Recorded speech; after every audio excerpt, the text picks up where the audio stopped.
De temps en temps, il y a des aliments qui m'intéressent plus que les autres et ces temps-ci, c'est les champignons qui m'ont intrigué. Voilà pourquoi je voulais vous faire cette vidéo. Vous allez voir qu'il y a des surprises énormes dans les champignons. Bienvenue sur la chaîne Jean-Michel Cohen, la chaîne où on ne parle que de nutrition et où on ne vous prend pas pour des patates. Masterclass, menu personnalisé, suivi diététique individualisé. Rendez-vous sur le site docteur.jeanmichelcohen.fr. Le champignon, c'est souvent un produit de saison en réalité, même si on a pris l'habitude de les prendre en conserve. J'en profite pour vous dire que conserve, surgelé, frais, les avantages nutritionnels sont à peu près les mêmes. Bien sûr, en termes de goût, c'est pas la même chose et les conserves sont souvent un petit peu plus salées, mais on trouve tous ces champignons à des prix d'ailleurs vachement variables. Le champignon est-il un légume? Non, ça ne signifie pas qu'il soit mauvais, mais on ne peut pas considérer que ça soit un légume. Il se cuisine pareil. Mais la particularité par rapport à un légume, c'est qu'il n'y a pas de chlorophylle à l'intérieur.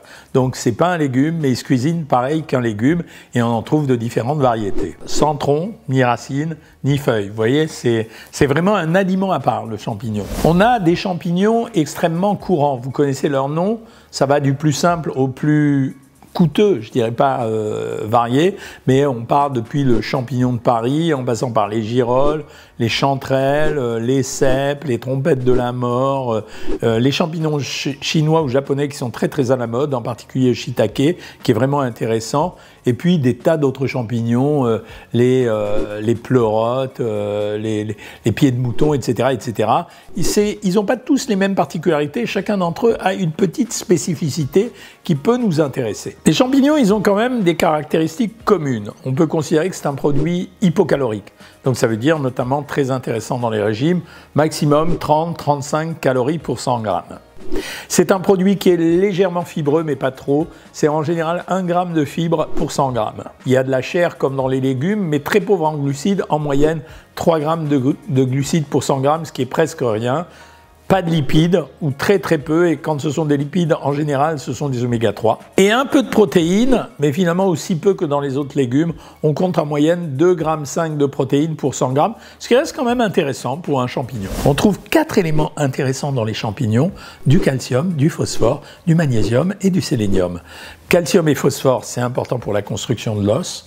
Le magnésium, c'est très intéressant pour régler l'anxiété, éviter la fatigue musculaire. Et le sélénium, c'est extrêmement important pour l'immunité. Comme dans la plupart des produits à chair ferme, on retrouve des vitamines B, c'est-à-dire en principe B2, B5, B9.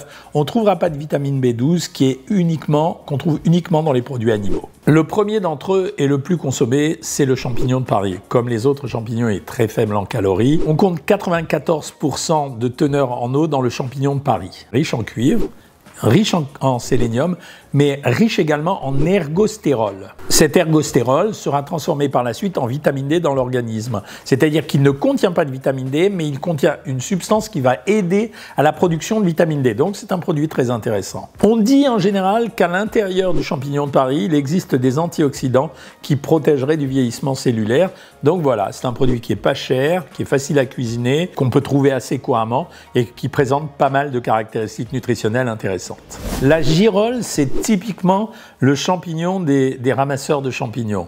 Alors attention, il ne faut pas confondre la girole avec la chanterelle. Et on le reconnaît à sa couleur jaune d'or et à sa forme un peu de chapeau évasé.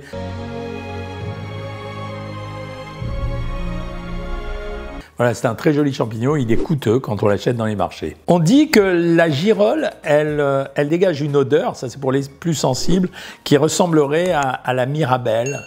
À tester. Une caractéristique, c'est qu'on considère qu'elle est riche en bêta-carotène. C'est le précurseur de la vitamine A.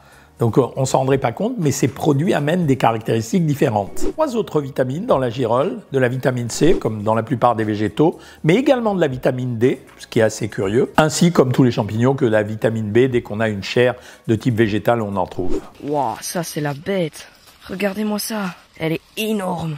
La girole semblerait favorable pour une bonne qualité de peau, une bonne qualité de vue. Il y a même eu une étude, parce que proche de la girole on trouve la chanterelle en 2015, qui a montré que ça aurait une activité antioxydante de premier niveau pour combattre les radicaux libres et donc empêcher le vieillissement et l'arrivée de certaines maladies. Cette étude n'a pas été confirmée, mais elle a existé.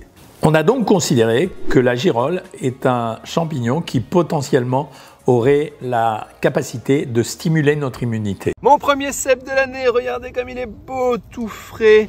La particularité du cèpe, c'est d'être très riche en potassium. Il est aussi un champignon qui possède les caractéristiques habituelles des champignons, qui serait riche en vitamine D. Et je me rends compte à ce stade que j'avais oublié des champignons qui sont extrêmement célèbres. Ce sont particulièrement les champignons Portobello et Crémini. Nous, en France, on n'en mange pas beaucoup, mais ils se mangent beaucoup, notamment aux États-Unis. Ils contiendraient de l'ergothionéine, et c'est pour ça que les Américains mangent beaucoup de ces champignons, qui seraient un super antioxydant, donc qui protégerait, comme les autres champignons, notre immunité et en même temps notre vieillissement. C'est une des raisons pour lesquelles dans les pays anglo-saxons comme dans les pays asiatiques, on ne consomme pas exactement les mêmes champignons qu'en France, même si les différences sont relativement faibles entre les uns et les autres. Champignon qui arrive en force maintenant dans notre pays, c'est ce qu'on appelle le shiitake. Il est considéré en Chine et au Japon comme le champignon de la vie. C'est vraiment le champignon qu'on consomme régulièrement pour être en bonne santé. On dit qu'il contient à l'intérieur du lentiane, qui est un produit qui stimulerait la production des globules blancs et donc qui aiderait à renforcer notre protection contre les maladies.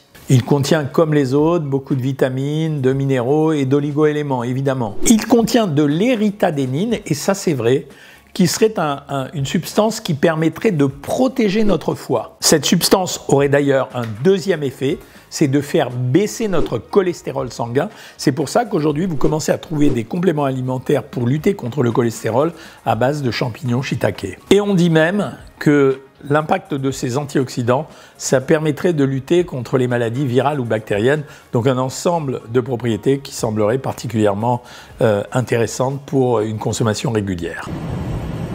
Putain, l'enculé, il pisse dessus. Oh l'enfoiré, il nous pisse sur le champignon. En conclusion de cette vidéo sur les champignons, que je referai de temps en temps sur certains groupes d'aliments, on se rend compte, au travers des différentes substances qu'on a trouvées à l'intérieur, particulièrement aujourd'hui des champignons, que chaque aliment a une spécificité et un intérêt qui peut justifier sa consommation. Ça justifie donc les deux mantras que j'utilise la plupart du temps, c'est-à-dire qu'une bonne alimentation n'interdit rien, et que plus une alimentation est variée, et plus elle peut nous protéger d'un certain nombre de maladies ou nous aider à rester en bonne santé. Dans les commentaires, vous allez me dire quel est votre champignon préféré et même me donner une recette si vous voulez. Si vous avez aimé cette vidéo, vous la likez, vous la partagez, vous abonner et évidemment vous me faites des commentaires et des propositions de vidéos et moi je vous dis à bientôt les amis.